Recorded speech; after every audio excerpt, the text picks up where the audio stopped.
Hello दोस्तों, welcome to the Java playlist. I am Mohit Chawda, software developer ex Salesforce ex Walmart. आज की video में हम चेक करेंगे जावा में व्हाइल लूप के बारे में। अगर आप इंग्लिश में सर्च करें कि लूप का क्या मतलब होता है तो वो बोलेगा कि कॉन्टिन्यूअस। अगर आप सेम चीज बार बार रिपीट कर रहे हो तो उसे लूप कहेंगे। सिमिलर टर्म्स में अगर जावा में आपको कोई चीज बार बार परफॉर्म करवानी है तो हम उसके लिए लूप यूज करते हैं। जैसे कि मान लो आपको प्रिंट करवाने हैं नंबर्स 1 से 100 तक, तो चलिए इंटेलाइजे पे चलते हैं। हम इसे कैसे कर सकते हैं, देखिए एक तरीका तो ये होगा कि आप लिखोगे system.out.println और उसमें सबसे पहले दे दोगे 1। इसी तरह आपको 100 बार ये चीज़ लिखनी पड़ेगी। आप इसको कॉपी करोगे, बार बार पेस्ट करोगे, ऐसे ऐसे ऐसे जितनी बार होगा इसको आप 100 बार करोगे और इसमें नंबर से चेंज करते रहोगे 2 3 4 5 और इसी तरह आप और बहुत सारे बनाओगे टिल 100। तो मतलब आपको ये चीज़ 100 बार लिखनी पड़ेगी।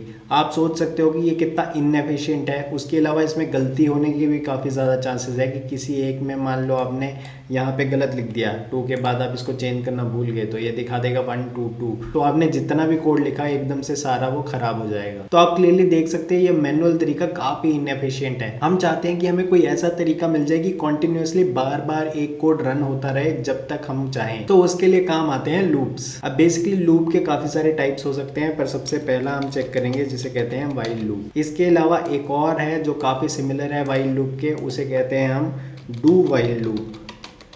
इसके बाद आ जाता है एक और टाइप जिसे हम कहते हैं फॉर लूप, और एक और टाइप आ जाता है जो फॉर लूप के सिमिलर है जिसे हम कहते हैं for each loop. Next video में हम जानेंगे फॉर लूप और फॉर ईच लूप के बारे में। तो चलिए सबसे पहले समझते हैं हमारे व्हाइल लूप के बारे में। अब अगर व्हाइल लूप के सिंटेक्स के बारे में बात की जाए तो उसमें कुछ ऐसा होगा कि सबसे पहले आप लिखेंगे व्हाइल कीवर्ड, ये आपको सेम टू सेम लिखना है। उसके बाद आ जाते हैं ऐसे 2 ब्रैकेट्स, जैसे कि आपने पहले भी देखा है इफ के केस में, एल्स इफ के केस में और स्विच के केस में। हर एक का ये सिंटेक्स सेम है, बस आपका जो कीवर्ड है वो बदल रहा है। यहाँ पे आप यूज करेंगे व्हाइल कीवर्ड और इन ब्रैकेट्स के अंदर आप देंगे एक कंडीशन और इसके बाद आप लगाएंगे ऐसे एक करली ब्रैकेट जो कि शो करेगा कि इसके अंदर का कोड अब शुरू होने वाला है। और इसके बाद आप देंगे जो कोड जो बार बार रिपीट होने वाला है, ठीक है, जो कोड रिपीट होने वाला है वो यहाँ पे चलता रहेगा और उसके बाद ये खत्म हो जाएगा। तो चलिए अब मैं सेम एग्जांपल जो हमने पहले यूज़ किया था कि हमें प्रिंट करवाने हैं नंबर 1 to 100, वो अब मैं आपको चला के दिखाता हूँ व्हाइल लूप के थ्रू। तो यहाँ पे हम आ गए हैं, अब इसको मैं रिप्लेस कर देता हूँ। यहाँ पे हम लगाएंगे व्हाइल लूप। तो सबसे पहले आपको क्या लगाना है, व्हाइल कीवर्ड लिखना है। उसके बाद आप 2 ब्रैकेट्स दोगे जिसके अंदर आपको कंडीशन बतानी है और उसके अंदर ऐसे करली ब्रैकेट आ जाएगा जहाँ आप कोड लिखोगे। तो यहाँ जो हमें कंडीशन देनी है जो कि चेक करेगा कि 1 to 100 आपके नंबर चल रहे हैं, उसके लिए मैं एक वेरिएबल बना देता हूँ जो इंटीजर टाइप का होगा। उसका नाम हम रख देते हैं काउंट और वो स्टार्टिंग में होगा 1। अब जो आप यहाँ कंडीशन दे रहे हो वो आप ऐसा कुछ दे सकते हो कि जो आपका काउंट है वो स्मॉलर या इक्वल टू 100 है, क्योंकि हमें 1 to 100 प्रिंट करवाना है, 100 भी प्रिंट करवाना है, इसलिए हमने यहाँ इक्वल टू का साइन यूज़ कर लिया है। अगर आप इन ऑपरेटर्स के बारे में और समझना चाहते हो तो मेरी इस वीडियो को आप रेफर कर सकते हो। इसमें आपको सारे ऑपरेटर्स के बारे में सब कुछ क्लियरली समझ आ जाएगा डिटेल में। तो यहाँ पे हमारी कंडीशन आ गई है कि जब तक आपका काउंट जो है वो 100 के इक्वल या उससे छोटा है तब तक आपका जो है कोड वो चलता रहेगा। अब कोड आपने लिखना क्या है, आप लिखोगे system.out.println और उसमें दे दोगे आप जो काउंट का वैल्यू है वो आप प्रिंट करवा दोगे। तो ये स्टार्टिंग में 1 प्रिंट करवाएगा और आखिरी में जाते जाते तक ये 100 प्रिंट करवा देगा। पर सोचने वाली बात ये है कि ये 1 के बाद 100 तक पहुंचेगा कैसे, क्योंकि हमने काउंट की वैल्यू तो 1 सेट की थी और उसके बाद हम उसे चेंज नहीं कर रहे। तो इसलिए आपको एक इंपॉर्टेंट कंडीशन यहाँ पे लगानी है। तो इसके बाद आप क्या करोगे, काउंट प्लस प्लस। अगर आप प्लस प्लस ऑपरेटर को नहीं समझ पा रहे हो तो अगेन इस वीडियो को जाकर रेफर करो, यहाँ पे सारे ऑपरेटर्स के बारे में समझाया गया है। अगर आपको स्टार्टिंग में बिल्कुल समझ नहीं आ रहा तो आप इसको यहाँ पे ऐसे भी लिख सकते हो कि count equal to count plus 1। Basically हमने काउंट को 1 से इंक्रीज कर दिया है ताकि वो पहली बार 1 प्रिंट करवाए, फिर अगली बार 2 प्रिंट करवाए, फिर 3 प्रिंट करवाए, 4 प्रिंट करवाए और ऐसे जाते जाते आखिरी में 100 प्रिंट करवाए। तो अगर इसको अब मैं व्हाइल लूप को समझाऊं तो सबसे पहले क्या होगा कि जो आपका काउंट है वो 1 है, तो वाइल लूप में सबसे पहले वो आपकी जो कंडीशन है उसको चेक करेगा।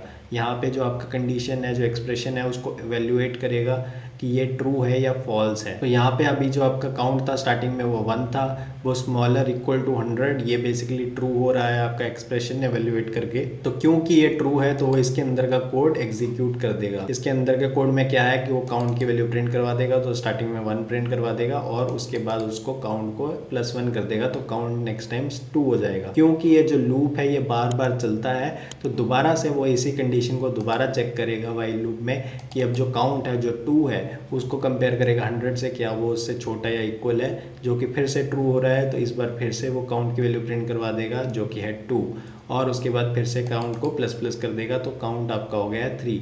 अब क्योंकि लूप है तो दोबारा फिर से ये इस कंडीशन को चेक करेगा, इस कंडीशन को फिर से फुलफिल हो गया तो फिर प्रिंट करवा देगा 3 और काउंट हो जाएगा फिर 4। इसी तरह से ये चलता जाएगा। जब आप 100 पे पहुंच जाओगे तो 100 में चेक करेगा क्या 100 स्मॉलर इक्वल टू 100 है, जो कि फिर से ट्रू हो गया है, तो वो प्रिंट करवा देगा 100 और उसके बाद काउंट की वैल्यू कर देगा 101। तो नेक्स्ट टाइम दोबारा से जब इस एक्सप्रेशन पे जाएगा वो चेक करने के लिए, वो चेक करेगा क्या 101 स्मॉलर इक्वल टू 100 है, जो कि इस बार फॉल्स हो जाएगा। और जैसे ही वो फॉल्स हुआ तो इस बार ये जो उसके अंदर का कोड है वो एग्जीक्यूट नहीं होगा। तो अब मैं इसको आपको चला के दिखाता हूँ। तो यहाँ पे हमने इसको रन कर दिया है और यहाँ पे आप क्लियरली देख सकते हो कि इसने 1 2 3 4 ये पूरे सब कुछ प्रिंट करवाया है। और कब तक गया है ये, आखिरी में ये गया है 100 तक, और जैसे ही 100 इसे मिल गया है उसके बाद ये ख़त्म हो गया। तो अगर इसी चीज़ को मैं आपको लॉजिकली समझाऊँ तो क्या होगा कि सबसे पहले जो आपकी जो कंडीशन है, जो भी आप कंडीशन है उसको इवेल्युएट किया जाएगा कि वो जो एक्सप्रेशन है वो ट्रू है या फॉल्स है। अगर वो ट्रू है तो उसके अंदर वाइल लूप के अंदर जो भी आपने कोड लिखा है वो रन होगा, और रन होने के बाद दोबारा से फिर से वो कंडीशन को दोबारा चेक करेगा, क्योंकि ये लूप है मतलब बार बार चलता रहेगा। ये कब तक चलता रहेगा, जब तक आपकी कंडीशन है वो ट्रू होती रहेगी। जब वो कंडीशन फॉल्स हो गई तो आपका लूप बंद हो जाएगा। तो यहाँ पे बेसिकली ये फ्लो चार्ट काफ़ी अच्छे से समझा रहा है उसी चीज़ को कि यहाँ पे देखिए आपने दिया है वाइल और उसके अंदर कंडीशन है, और उसके अंदर हमने कुछ बॉडी दी है जो कोड एग्जीक्यूट होने वाला है। उसके बाद जो अपडेशन है ये वही चीज़ है जो हमने यहाँ पे की है, जो यहाँ पे हमने जैसे काउंट ++ किया था वो उसी चीज़ को अपडेशन बोल रहा है। और उसके बाद जो लूप के बाद जो स्टेटमेंट है उसे लिखा है हमने स्टेटमेंट्स आउटसाइड द लूप। तो इसमें होगा क्या कि जो नंबर 1 आपका स्टेप है उसमें क्या होगा कि जैसे वाइल की आपकी एंट्री हुई तो सेकंड स्टेप यही होगा कि वो कंडीशन को चेक करेगा, जो भी आपने यहाँ एक्सप्रेशन या कंडीशन दी है उसको वो इवेल्युएट करेगा। अब उसके बाद क्या होगा कि अगर तो वो ट्रू हो गई है आपकी कंडीशन, करेक्ट, जो आपने एक्सप्रेशन दिया था या कंडीशन दे दिया, अगर वो ट्रू है तो क्या करेगा नंबर 4 पे बेसिकली जो भी आपने स्टेटमेंट्स दी हुई हैं उसकी बॉडी के अंदर जो वाइल लूप के यहाँ पे जो आपने कोड टू बी रिपीटेड या एग्जीक्यूटेड लिखा है तो वो चल जाएगा।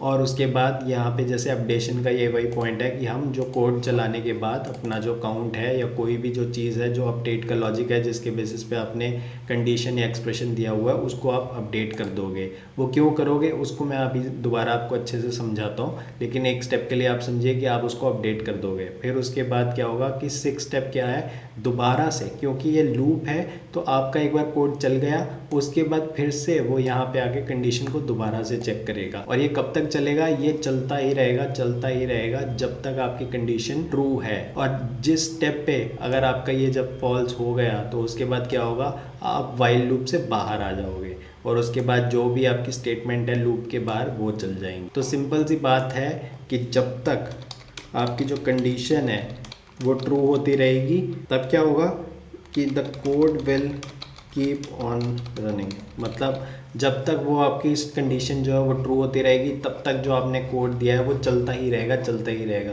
और जिस टाइम पे आपकी कंडीशन फॉल्स हो गई आप वाइल लूप से बाहर आ जाओगे। तो ये लूप है कि कॉन्टिन्यूसली एक चीज़ है जो बार बार चलती ही रहेगी जब तक उसकी जो कंडीशन है वो ट्रू होती रहे। अब मैं आपको यहाँ पर समझाता हूँ कि हमने अपडेशन वाला पॉइंट अलग से क्यों मेंशन किया है। ये बहुत ज़रूरी है समझना, क्योंकि मान लो अगर आप ये चीज़ ना लिखते कि आपने जो काउंट ++ है ये नहीं किया, तो इस केस में सोचिए कि क्या हो रहा है। आपका स्टार्टिंग में काउंट जो था वेरिएबल उसकी वैल्यू 1 थी, तो यहाँ पे सबसे पहले अगर जब वाइल में जाएगा तो कंडीशन को चेक करेगा। तो सबसे पहले क्या होगा, वो चेक करेगा जो आपका काउंट है स्मॉलर इक्वल टू 100, जो स्टार्टिंग में आपका 1 था वो बिल्कुल है छोटा और ये बिल्कुल सही है, तो कोड को एग्जीक्यूट करेगा। तो यहाँ पे वो प्रिंट करवा देगा 1 को। अब उसके बाद क्या होगा कि दोबारा, क्योंकि ये लूप है तो दोबारा एक्सप्रेशन को चेक करेगा। काउंट की वैल्यू चेंज नहीं हुई, फिर से ये 1 ही था तो 1 इज स्मॉलर देन 100, बिल्कुल ट्रू है, अगेन वो 1 प्रिंट करवा देगा और ये हमेशा चलता ही रहेगा इनफाइनाइट टाइम तक, क्योंकि आपका लूप में जो कंडीशन है वो कभी फॉल्स हो ही नहीं रही। मैं आपको ये चला के दिखाता हूँ कि क्या होगा ऐसा अगर हमने कर दिया तो। यहाँ पे आप देख सकते हो कि यहाँ पे ये 1 1 1 1 1 1 1 प्रिंट कराता ही जा रहा है और ये आखिरी इनफिनाइट तक चलता ही जा रहा है। और इस एक आप इसको बोल सकते हो कि ये ऐसे फट जाएगा कि इनफाइनाइट चलता ही रहेगा, आपकी सारी मेमोरी कंज्यूम कर लेगा।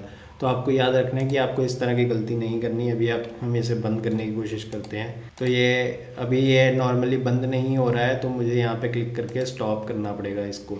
तो हमने वहाँ से ऊपर से इसको बंद किया है। तो आप समझ सकते हो कि ये बहुत ही गलत तरह का कोड हमने लिखा था, कि जो हमने लूप में क्या कर दिया कि वो बार बार चलता ही रहेगा, उसकी कोई फॉल्स कंडीशन हुई ही नहीं, हमने ऐसा कुछ लिख दिया। तो आपको ध्यान रखना है कि जब भी आप लूप लिख रहे हो, क्योंकि वो बार बार कोड चलता ही रहेगा, आपको ध्यान में रखना है कि आपको उसके साथ ऐसी कंडीशन ज़रूर प्रोवाइड करनी है कि वो लूप को बंद कर पाए, कि एक ऐसा पॉइंट आना चाहिए कि जो आपकी कंडीशन है वो जो फॉल्स आ जाए और आपका लूप अपने आप ख़त्म हो जाए। तो इस केस में जैसे हमने कंडीशन लगाई थी कि हमें 100 तक चाहिए, तो आपको ध्यान रखना होगा कि आपको काउंट जो है उसकी वैल्यू अपडेट भी करनी है। तो इस पर आप कुछ भी वैल्यू अपडेट कर सकते हो, जैसे काउंट को हमने प्लस किया था, मतलब 1 से बढ़ाया था, आप इसको कितने से भी बढ़ा सकते हो। बस आपको मेक श्योर करना होगा कि एक पॉइंट के बाद ये आपकी कंडीशन जो है वो फॉल्स होनी चाहिए, ताकि ये आपका इनफाइनाइट लूप ना बन जाए। तो इसलिए हमने यहाँ पे दी थी अपडेट वाली कंडीशन। ये आपको ये हमेशा याद रखना होगा कि जब आप लूप लिख रहे हो तो आपको ध्यान रखना होगा कि आप अपडेट भी करो, ताकि आपकी कंडीशन के जो चेक है वो भी अपडेट होते रहे और कभी किसी पॉइंट पे जाकर वो फॉल्स भी हो जाए। ऑलराइट देन, आई होप आपको व्हाइल लूप के बारे में बेसिक कॉन्सेप्ट समझ आ गए होंगे। अगर आपके कोई भी क्वेश्चन है तो प्लीज़ कमेंट सेक्शन में जाकर कमेंट करिए, I will be happy to help. Alright then, this is Mohit Chhabra signing off. Subscribe to the channel and thanks for watching.